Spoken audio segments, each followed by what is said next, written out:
सर्वांना क्रांतिकारी जय भीम। स्त्री शिक्षणाचा पाया ज्या स्त्रीने या भारतामध्ये रुजविला ती स्त्री म्हणजे क्रांतिज्योती सावित्रीबाई फुले यांचा 3 जानेवारी हा दिवस म्हणजे त्यांची जयंती, त्यांचा जन्मदिन। सावित्रीबाई फुले यांचं कार्य बघितलं तर अफाट आहे, ते कधी न संपणार आहे। त्यांचे उपकार स्त्रियांवरती भरपूर आहे, ते कधी न संपणारे आहे।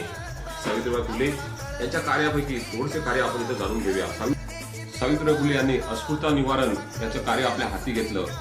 त्यांनी त्या काळामध्ये अस्पृश्यांना सार्वजनिक ठिकाणी बंदी होती व सार्वजनिक पानवट्या ठिकाणी पाणी पिणे हे सुद्धा बंदी होती, जेवणात जाणे बंदी होती, शाळेमध्ये जाणे बंदी होती, स्त्री शिक्षणाला सुद्धा बंदी होती। अशा परिस्थितीमध्ये सावित्रीबाई फुले यांनी ज्या पाण्यासाठी जे अस्पृश्य समाज होते याला पाण्यासाठी भटकंती करावी लागत होती, ती भटकंती थांबवण्यासाठी सावित्रीबाई फुले व महात्मा ज्योतिबा फुले यांनी आपल्या फुले वाड्यातील एक हौद 1868 साली खुला केला व सर्वांना पाणी मिळावं यासाठी सर्वांना आपले घर खुले गेले व प्रत्येक जण त्या ठिकाणी पाणी येऊन पिऊ लागला व त्या पाण्याचा वापर करू लागला।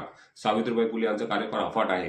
सावित्रीबाई फुले कवी होत्या, त्या म्हणी म्हणायच्या, त्यांनी ते एका प्रकारे एक युग प्रवर्तक होते।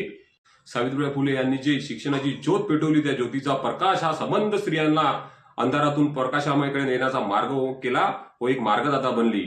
अशा त्या स्त्री शिक्षिका, मुख्याध्यापिका त्या काळामध्ये फक्त पुरुषच समाजसेवा करत होते, तर आपली एका प्रकारे सावित्रीबाई फुले यांनी सुद्धा दाखवून दिले हे स्त्री सुद्धा एक समाजाकारामध्ये उतरल्यानंतर समाजामध्ये जागृती करू शकते। अशा थोर समाज सुधारक क्रांतिज्योती सावित्रीबाई फुले यांना त्रिवार वंदन।